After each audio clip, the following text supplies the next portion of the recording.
Let's go. Streaming data free on the MTN network in South Africa. This is Omnisport. T's and C's apply. But let's get into our football talk. The dark arts, and Pep is the king of them all, is what people are saying. Following Arsenal's defensive tactics against Man City's 2-2 draw, many have accused Arteta's men of using the dark arts of football to get the result with 10 men. Following that draw, Arteta addressed the accusations of his team using the dark arts and whether he got the inspiration from Jose Mourinho from his playing days to be defensively solid. More than influence, I think you learn a lot from all the top coaches, and you just try to understand why they've been successful, what they have is what really touches that team, that makes it really special, very consistent, especially to win at this level, and especially at this level, and with the amount of games that we are playing, you might have an idea and you think the game can go in that direction, but if it goes in a different direction, do you have the ability to adapt and be happy now playing that game? Because that's the level that we are in. I mean, what do people want? The guys had 10 men. Like, what do you want? Yeah, I mean, Arteta's learned how to win. That's the whole point of football. Dark arts aside, people do time waste. People have always done it. There's always, the thing about playing professional sport at that level is cheating legally almost.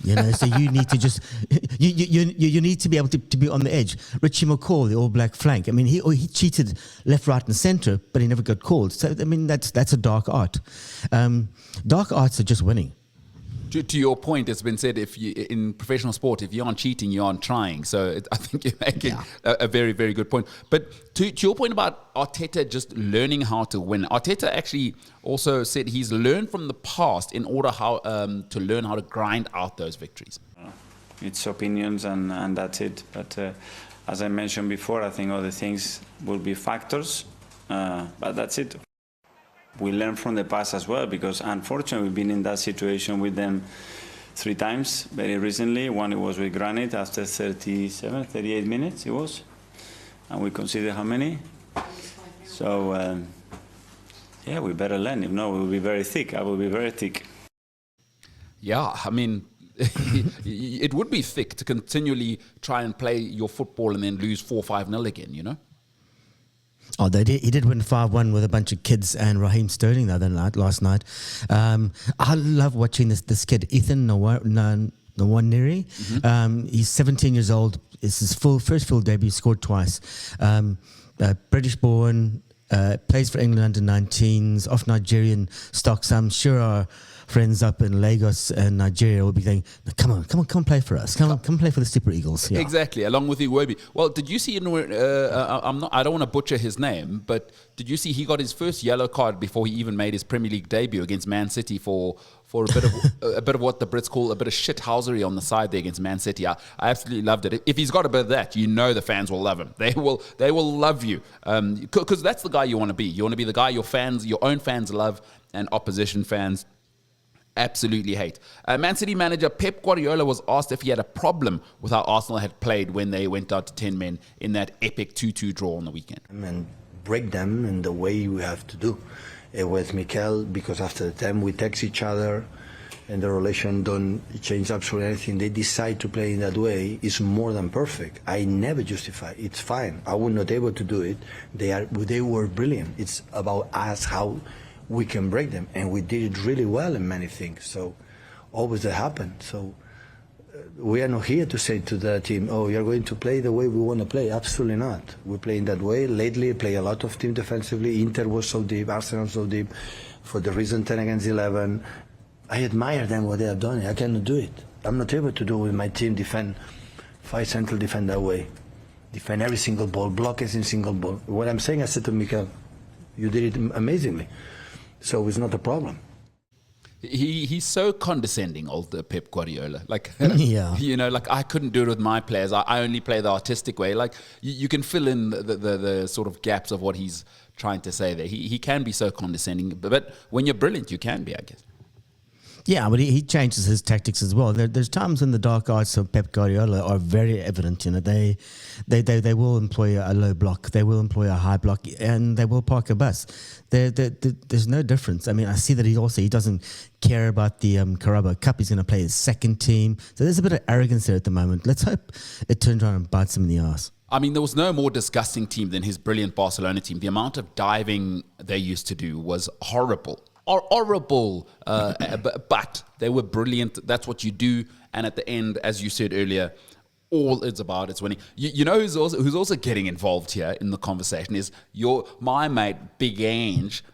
Big Ange wants to get involved in the dark arts debate. But let's see what Big Ange had to say.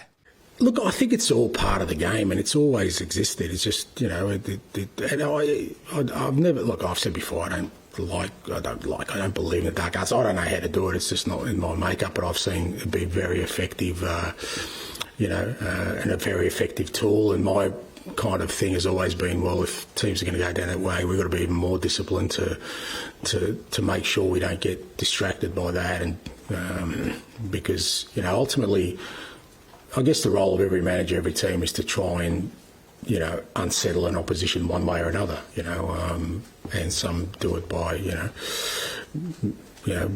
trying to disrupt and sort of curtail any sort of momentum from the opposition. Others want the momentum, they want to have the dominance. So it just depends which side of the coin you fall down. But, the reason I do what I do is because that's the space I'm comfortable in. I know how to do that.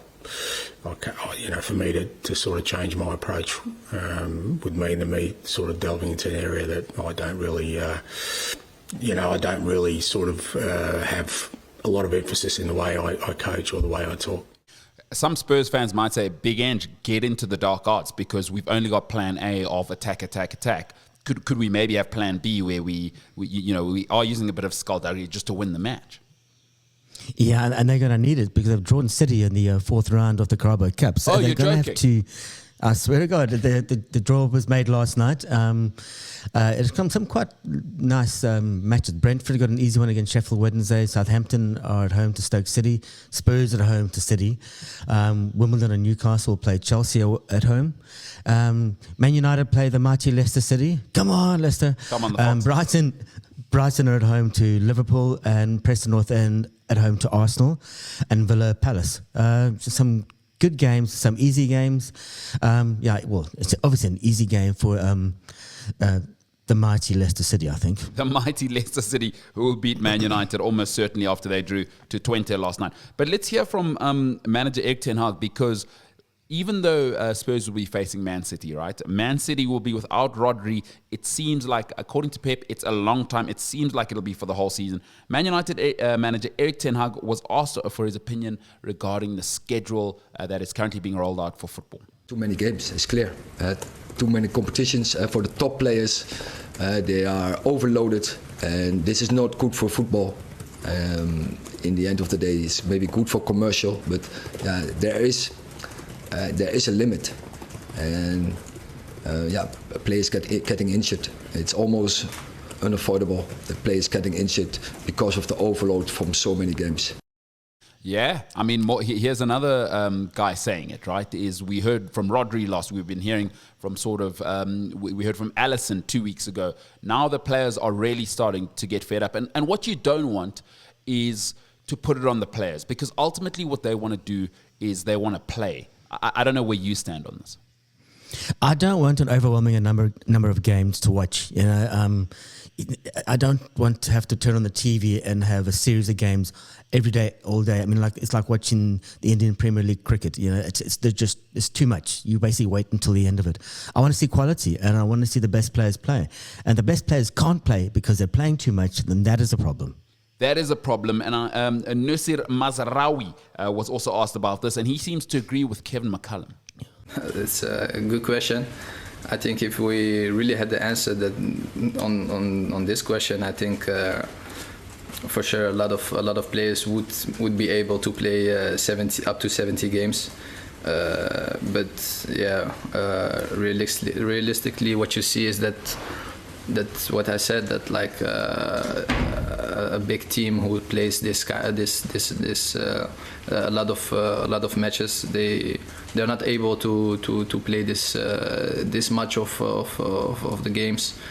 You see one or two players who played up to 70 and being fit the whole season. So I don't really think there's yet, or there will be eventually something which you can prepare for this, because it's getting more every season, and every season you see more and more injuries. So I think eventually that if you see this all together, that it's too much. Yes, scarcity is your friend in terms of content. You know, I think quite rightly, we need to play. We should have a cap. I think the sweet spot is somewhere between 40 and 50. And then, you know, in the off season, if you're a clown like me who just lives for football, it's basically like my crack. And when it's not there, I can't. Every single day I'm reading every article, even though they are recycled articles, I'm just reading the same stuff. You kind of want me doing that. You don't want to become baseball, or as you said, the IPL, where it's on every day, because you can have too much of a good thing, and especially in content, part of the value of it is it's scarce, which makes it special. So the players are starting to speak out more and more. I just want to whip around Europe quickly. The Europa League results from last night. AZ Alkmaar beat Augsburg 3-2. Boda Glimt beat Porto in a shock 3-2. Anderlecht beat Ferencváros 2-1. Dynamo Kiev lost at home 3-2 to Lazio. FC Midtjylland lost to drew to Hoffenheim 1-1. Galatasaray beat POAK 3-1. And then Ludogorets lost at home to Slavia Prague. United, of course, that disappointing draw 1-1. And then Nice and Real Sociedad drew 1-1. And then in the League Cup, Arsenal, as we said, won 5-1. They beat Bolton 5-1. And Liverpool repeated the same scoreline against West Ham. Remember, you can stand your... that's what they say in East London. It's West Ham, isn't it? They don't say West Ham. They say, it's the Irons, it's West Ham blowing tiny bubbles. So that's West Ham. They're out. Get out here. Go blow your tiny bubbles somewhere else, not in a big competition. Anyway, in our competition, you can win your share of 50 grand worth of cash and airtime prizes by listening out for our show's special keyword. Collect that keyword and listen next hour to Projects and then to Onankosi. They'll give you their keywords and then send them via WhatsApp to 0788 777716. Collect them all and enter the Omnisport Cash competition. We'll give you those that special keyword at the end of the show. Coming up next, VAR. What is it? Mr. Cash and Sport will explain. Listen live and on demand. Welcome to Omnisport.